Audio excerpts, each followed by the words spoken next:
Hello friends, welcome to my channel. आज आपण मसाला भेंडी करणार आहोत, जी खायला खूप खूप खूप भारी लागते. सो नक्की ट्राय करून पहा. आणि अगदी सोपी रेसिपी आहे, कोणीही बनवू शकतं. सो मी भेंडी छानपैकी धुवून घेतली आधी, आणि तिला आपण धुवून झाल्यानंतर ती पुसून घेतली छान, आणि तिला आता कापून घेऊया.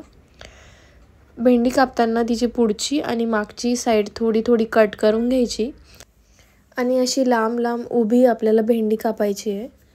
सो सर्व भेंडी सेम पद्धतीने कापून घ्या. ही भाजी बनवायला इतका टाईम नाही लागत जेवढा ही भेंडी कापायला टाईम लागतो, पण ठीक आहे, खायला खूप छान लागते. सो आपण टाईम लागेल पण करून घेऊया. ही रेसिपी इतकी सोपी आणि इतकी छान लागते की तुम्ही नक्की आठवड्यातून एकदा तरी बनवणारच. सो व्हिडिओ पूर्ण पहा. आपली भेंडी छानपैकी कट करून रेडी आहे. सो आता आपण याच्यात मसाले ॲड करून घेऊया. मी सगळ्यात आधी जवळपास 1 वाटी शेंगदाण्याचं कूट याच्यात ॲड करणार आहे. शेंगदाण्याचा कूट हाच त्याचा मेन इन्ग्रेडियंट असतो, सो बऱ्यापैकी टाका. आत्ता आपण याच्यात हळद टाकतोय अर्धा चमची. 3 ते 4 चमची लाल तिखट तुमच्या आवडीनुसार कमी जास्त घेऊ शकता. त्यानंतर मी याच्यात ॲड करणार आहे थोडासा गरम मसाला अर्धा चमची. आता मी याच्यात थोडं अर्धा चमचे धने पावडर टाकते. तुम्ही मसाल्यांसोबत कसेही खेळू शकता या भाजीमध्ये. सो तुम्हाला जे जे मसाले आवडतात ॲड करत जा. आता मी टाकते याच्यात थोडासा जिरा पावडर आणि थोडा चाट मसाला, जेणेकरून भेंडी छान चटपटीत लागते.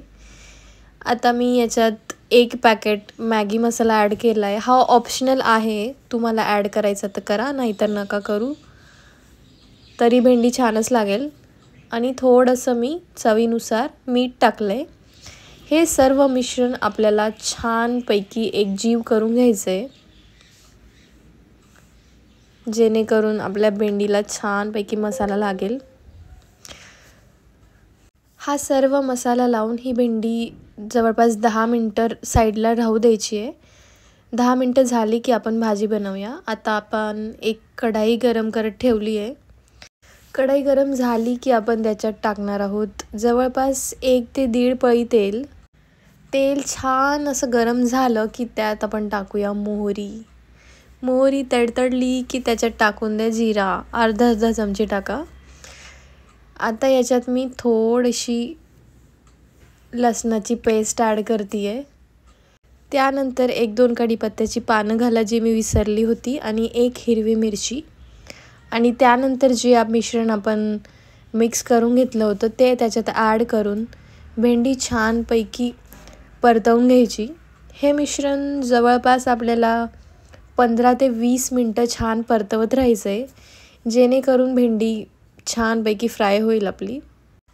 वेळात वेळ काढून हा व्हिडिओ बघितल्याबद्दल तुमचं खूप खूप आभार. या व्हिडिओला लाईक, कमेंट आणि शेअर करायला विसरू नका. धन्यवाद.